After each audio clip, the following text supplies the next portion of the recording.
ଅଯୋଧ୍ୟାରେ ରାମ ମନ୍ଦିର ପ୍ରତିଷ୍ଠା ଉଦ୍ଦେଶ୍ୟରେ ବିଶ୍ୱ ହିନ୍ଦୁ ପରିଷଦର ଜଗତସିଂହପୁର ଜିଲ୍ଲା ସମ୍ପାଦକ ଶ୍ରୀ ନଳିନ ବାବା ବିଶ୍ୱ ହିନ୍ଦୁ ପରିଷଦକୁ ଅଯୋଧ୍ୟା ନଗରୀରୁ ଆସିଥିବା ପୂର୍ଣ୍ଣ ଅକ୍ଷତ କଳସ ଯଜ୍ଞ ସମାରୋହ ଓ ଶୋଭାଯାତ୍ରାରେ ଭାଗ ନେଇଥିଲେ, ଯାହା ଫଳରେ କି ମର୍ଯ୍ୟାଦା ପୁରୁଷ ପ୍ରଭୁ ଶ୍ରୀରାମଙ୍କ ଏହି ଭବ୍ୟ ପୂର୍ଣ୍ଣ ଅକ୍ଷତ କଳସକୁ ଜଗତସିଂହପୁର ବସ୍ଷ୍ଟାଣ୍ଡ ନିକଟ ପୂର୍ଣ୍ଣିମାସୀଙ୍କ ପୀଠରେ ସ୍ୱାଗତ ସମ୍ବର୍ଦ୍ଧନା ଦିଆଯାଇଛି।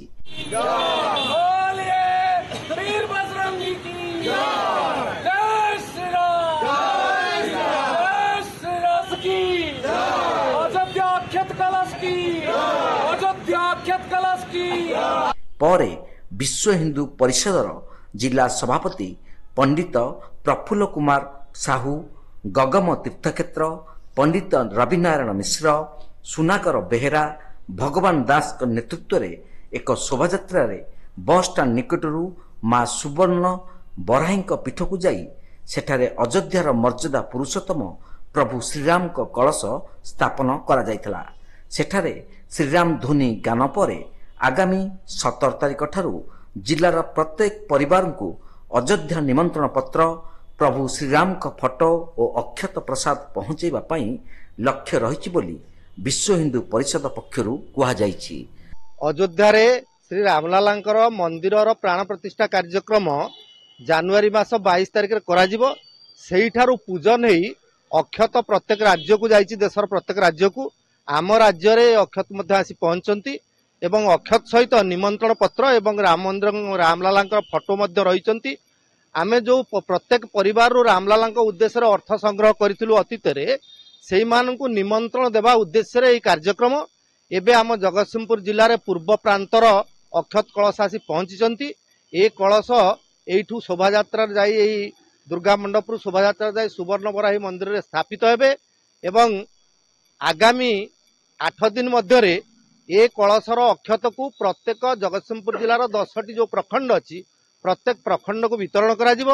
ସେଇଠୁ ଶୋଭାଯାତ୍ରା ମାଧ୍ୟମରେ ପ୍ରତ୍ୟେକ ପଞ୍ଚାୟତକୁ ଯିବ, ପ୍ରତ୍ୟେକ ଗ୍ରାମକୁ ଯିବ, ପ୍ରତ୍ୟେକ ପରିବାରକୁ ଯିବ।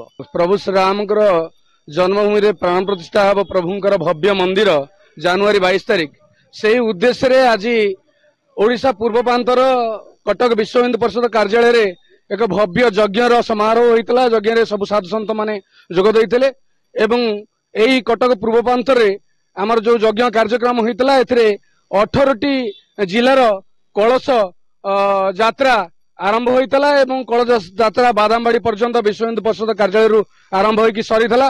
ସେଠୁ ଆମ ଜିଲ୍ଲାକୁ ଏହି ଭବ୍ୟ କଳସ, ଅଯୋଧ୍ୟାର ଅକ୍ଷତ କଳସ ଆମେ ଆଣିକି ଆସିଲୁ ପ୍ରଭୁ ଶ୍ରୀରାମଙ୍କ ଉଦ୍ଦେଶ୍ୟରେ। ସମସ୍ତଙ୍କ ପାଖରେ ସେଇ ପ୍ରଭୁ ଶ୍ରୀରାମଙ୍କର ପ୍ରାଣ ଆହ୍ଲାଦିତ ସମସ୍ତଙ୍କୁ ଭଗବାନ କରନ୍ତୁ, ଏହି ଉଦ୍ଦେଶ୍ୟରେ ଆଜି ଆମେ ସମସ୍ତେ ଉତ୍ସାହିତ ଉଲ୍ଲସିତ। ଆମର ହିନ୍ଦୁ ଧର୍ମର ଜୟ ହୋଇଛି ବା ଧର୍ମର ଜୟ ହୋଇଛି। ଆଜି ମର୍ଯ୍ୟାଦା ପୁରୁଷୋତ୍ତମ ପ୍ରଭୁ ରାମଚନ୍ଦ୍ରଙ୍କ ଉଦ୍ଦେଶ୍ୟରେ ଏଇ ଯୋଉ କଳସ ଆସିଛି, ବର୍ତ୍ତମାନ ଜଗତସିଂହପୁର ଏହି ବସ୍ଷ୍ଟାଣ୍ଡରୁ ବା ଏହି ଦୁର୍ଗା ମଣ୍ଡପ ପାଖରୁ ସୁବର୍ଣ୍ଣ ବରାହୀ ମନ୍ଦିର ପର୍ଯ୍ୟନ୍ତ ଭବ୍ୟ ସଂକୀର୍ତ୍ତନ ମାଧ୍ୟମରେ ଆମେ ମାନେ ସମସ୍ତେ ସେଠାରେ ନେଇ କଳସ ରହିବ। ଏ କଳସଟି ଜାନୁଆରୀ 1ରୁ ଜାନୁଆରୀ 15 ପର୍ଯ୍ୟନ୍ତ ସମସ୍ତଙ୍କ ପରିବାରକୁ ଏହି ଯାତ୍ରା ବା ଏ ଲକ୍ଷ୍ୟ ଏ ସମସ୍ତ ପ୍ରଚାର କରାଯିବ। ଆଗାମୀ ଦିନରେ ସମସ୍ତେ ଇଟା ଖଣ୍ଡେ ଖଣ୍ଡେ ଦେଇଥିଲେ ମନ୍ଦିର ନିର୍ମାଣ ପାଇଁ, ଆଜି ସେହି ମନ୍ଦିର।